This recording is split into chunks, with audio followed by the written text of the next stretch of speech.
আজ ইসলামী ফাউন্ডেশন সভাকক্ষে শরিয়া ভিত্তিক human milk storage and donation centre স্থাপন সংক্রান্ত এক সেমিনার অনুষ্ঠিত হয়। অনুষ্ঠানে প্রধান অতিথি ছিলেন ইসলামী ফাউন্ডেশনের মহাপরিচালক জনাব ডক্টর মোহাম্মদ বশিরুল আলম। অর্থাৎ যে বাবুদের মা নাই অথবা মা দুধ দিতে পারতেছে না, তাদের জীবন রক্ষার্থে দেওয়ার প্রয়োজন হয়, তাদেরকে দেওয়ার ব্যবস্থা করা হয়। বিশ্ব স্বাস্থ্য সংস্থার মতে যদি আপন মায়ের দুধ না পাওয়ার সুযোগ থাকে কোনো কারণে, তাহলে অন্য মায়ের দুধ দেওয়া অবশ্যই করতে হবে। এবং ইসলামেও, আমাদের ইসলামেও এই সম্পর্কে বিধান আছে। নিশ্চয়ই আমার মুফতি হিসেবে অর্থাৎ বিজ্ঞজনেরা এই সম্পর্কে মতামত দিবেন। আমরা আসলে এটা কেন প্রতিষ্ঠা করতে চাচ্ছিলাম, এটা অলরেডি আমরা আসলে বলেছি। আর্থিক কোনো লেনদেন করা হবে না, প্রাপ্য এবং দাতার পক্ষের সাথে সাথে আব্বদিন পরিচয় করানো হবে। আসলে এই প্রচেষ্টাটি অনেক আগে থেকে শুরু হয়েছিল।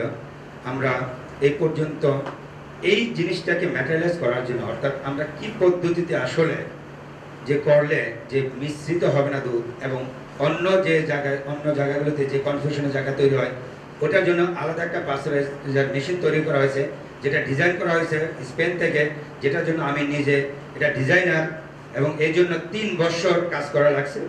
আমরা স্পেনের একজন বায়োমেডিক্যাল ইঞ্জিনিয়ারের মাধ্যমে এটা করা হয়। তারপরে এই পাস্টারাইজার মেশিনটি তৈরি করা হলো মুম্বাই, ইন্ডিয়া থেকে। এটা একমাত্র পাস্টারাইজার মেশিন যেখানে 1 ml দুধ পর্যন্ত আলাদা করে ওইখানে পাস্টারাইজ করা যাবে, এবং 1 ml দুধ পর্যন্ত আলাদা করে রাখার সুযোগ আছে, এবং এখানে কোনো মিক্সিংয়ের প্রয়োজন হবে না। যে পয়েন্টের ভিত্তিতে ইতিবাচক বা নেতিবাচক ফয়সালা দেওয়া যায় ওইভাবে সাজানো হয়েছে। এইগুলো এই ফায়দার মধ্যে দেওয়া আছে আপনাদের।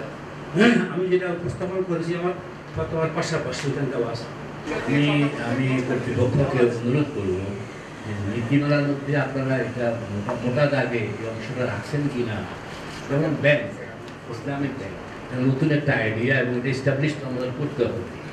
এটাকে রানিং রাখার জন্য তাৎক্ষণিক যে কোনো প্রয়োজনীয় সমাধান করার জন্য একটা স্থায়ী শরিয়া বোর্ড এখানে থাকতে হবে। যে সকল শিশুদের, সকল নবজাতকের মায়ের দুধ খাওয়াতে হবে, সেটা সূরা বাকারাতে পরিষ্কারভাবে বলা আছে। 2 বছর, দেখেন আমার কোরআনের বিধান 2 বছর বলা হয়েছে। তার মধ্যে যদি কোনো বাচ্চা প্রিম্যাচিওর হয়, যাকে আমরা বলি অকাল জাত, তার ব্যাপারে কোনো ইয়ে নাই যে there is no infant formula পৃথিবীতে তৈরি হয়েছে কৃত্রিম দুধ যে ওই বাচ্চাকে বাঁচানোতে সাহায্য করবে একটি মায়ের দুধ। এখন আরেকটি হলো, আমরা যাকে ফলো করি, আমাদের রাসূলুল্লাহ সাল্লাল্লাহু আলাইহি ওয়াসাল্লাম, উনি কি কোনো দুধ খাইছিল কিনা আগে আমাদের প্রশ্ন। আমরা সবাই জানি খেয়েছি। সেদিন যদি উনি না খেতেন কি পরিণত হতো আমি তো জানি না। তাহলে উনি যিনি আমার যার উম্মত আমরা, তিনি খেয়েছেন আরেকটি মায়ের দুধ, বিবি হালিমা। তাহলে আমরা সেই জায়গাটাকে একটা করছি না। এখন কথা হলো না, আমাকে শরিয়াটা মানতে হবে। এই ব্যাপারে আমিও শক্ত, ইচ অ্যান্ড এভরি পয়েন্ট যাতে আমাদেরকে মানা হয়, এবং সেটা যদি মানি আমরা, তাহলে যদি এরকম ভাবে হাজার হাজার বাচ্চার জীবন বাঁচানো যায় যে প্রক্রিয়ার মাধ্যমে, সেখানে আমরা যাবো না কেন। এখন একটা জিনিস আমি বলতে চাই, ওই জন্য যে তথ্য ভান্ডার কথা বলা হয়েছে, ওই তথ্য ভান্ডারটা সমৃদ্ধ হলেই আমরা একটাই চাবো যে দুধ ভাই বোনের জন্য বিয়েটা না হয়। এইটা আমাদের অত্যন্ত সিরিয়াসলি ফলো করতে হবে। আমরা যে বিষয় নিয়ে বসেছি, বিষয়টি আসলে অনেক স্পর্শকাতর।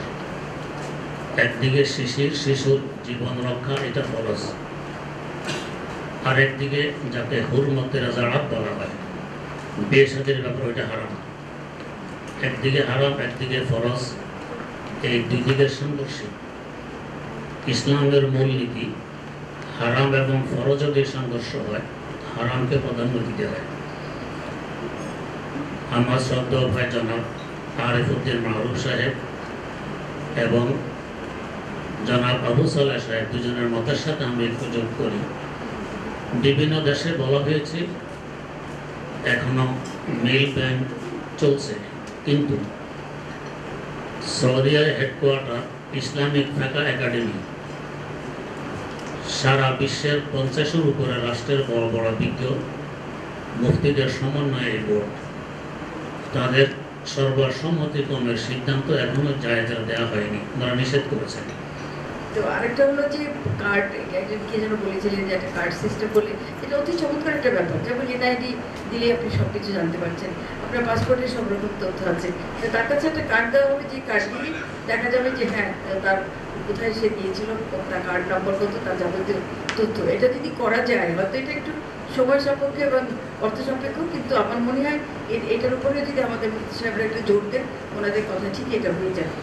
আরেকটা ওনারা বলেছেন যে ওনাদের অনেক সিনিয়র আছে, সিনিয়ররা হয়তো তারা এটা নাও পছন্দ করতে পারেন বা অন্যরকম কিছু সিদ্ধান্ত দিতে পারেন। তা আমি মনে করি যে এরপরে যে মিটিং আমরা করবো, সিনিয়রদের একজন দুজন বা দরকার হলে তারা নাও আসতে পারে, ভার্চুয়ালি আমরা অনলাইনে তাদের কাছ থেকে মতামত দিতে পারি। তারা এটি পারবেন বলেই কমিটমেন্ট করছেন, এবং যে পদ্ধতির কথা বলেছেন তাতে এটা সম্ভব। আমি মনে করি যে ডাটাবেস যদি স্ট্রিক্টলি মেনটেন করা হয়, যে হ্যাঁ কে দাতা কে গ্রহীতা, এবং তাদের মধ্যে যে বিবাহ সম্পর্কের যে বিষয়টি আছে শরীয়তে, সেই নিষিদ্ধের যে বিষয়টি, সেটি যদি ডাটাবেস মেনটেন করা হয়, তাহলে এই নিষিদ্ধের যে আদেশটি আছে শরীয়তে পবিত্র কোরআনে, সেটি অবশ্যই মেনটেন করা সম্ভব।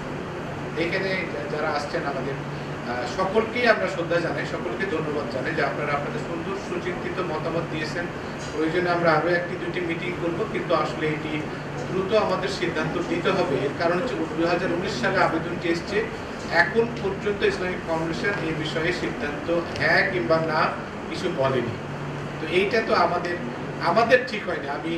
আমি ইসলামিক ফাউন্ডেশনের আমি নিজে দোষ স্বীকার করছি, এটা আমাদের ঠিক হয় না।